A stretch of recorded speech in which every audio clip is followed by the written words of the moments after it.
In today's video, we will be delving into the fascinating topic of tissue healing time.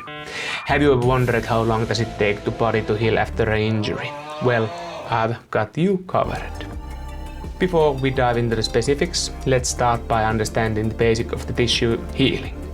When our bodies experience an injury, whether it's a cut, fracture or sprain, our cells and tissues go through a complex healing process. This process involves various stages, each with its own unique timeline. The first stage is the acute phase of wound healing. During this stage, the body responds to the injury and signs of inflammation such as warmth, redness, pain and swelling becomes visible.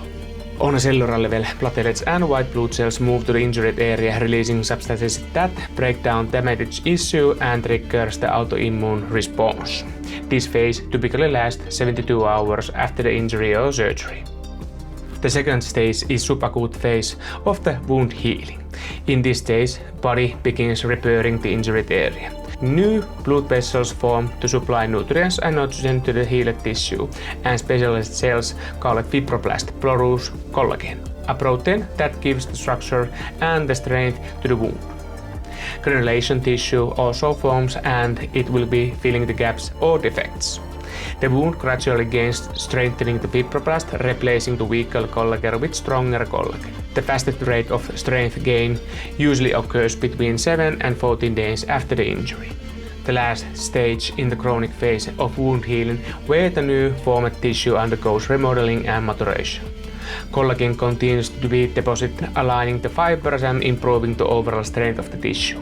However, it's important to note that healed tissue remains weaker than the original uninjured tissue until the full healing is achieved.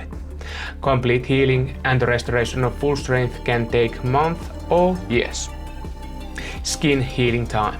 Let's talk about the healing time of the specific tissue.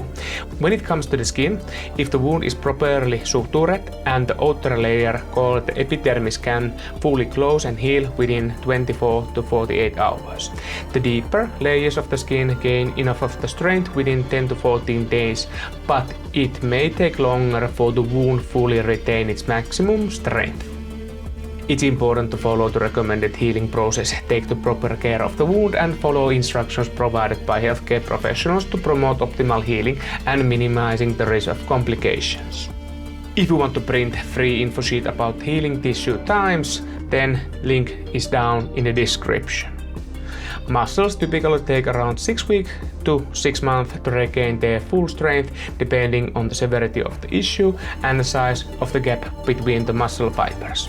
Scar tissue or fibrous tissue can affect muscles' ultimate strength, flexibility and resistance to re-injury. Following proper rehabilitation program including exercises and physical therapy, it's crucial to promote optimal healing and restore muscle strength and flexibility. Tendons, ligaments and fascia, which have fewer blood cells, generally take a longer time to heal.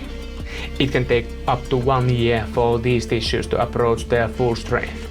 The healing process is influenced by factors such as blood supply to the tissue and the severity of the injury. If you have liked this content so far, hitting the thumbs up and subscribing to the channel is a free way to promote information videos. Big thanks for that, and let's continue to the bones. When it comes to the bone healing, it's generally expected that bones will regain their full strength around 12 weeks. However, the rate and type of the healing can be influenced by various factors such as the age of the patient and the method of surgical fixation. That's meaning how the bone is stabilized during the surgery. There are two main types of the bone healing, indirect and direct healing. Indirect healing involves the formation of the callus, which is the bridge of the new bone that forms around the fractured size. This type of healing is more common and it occurs when the bone fragments are not rigidly fixed together. On the other hand, direct healing occurs when the bone fragments are precisely aligned and held in place by surgical techniques such as plates, screws or rods. It's important to know that individual healing rates may vary, and the factors such as patient's overall health and extent of the bone injury can also impact the healing timelines. Following post-operative instructions, including weight-bearing restrictions and prescribed rehabilitation exercises, is crucial for the supporting bone healing and achieving optimal recovery.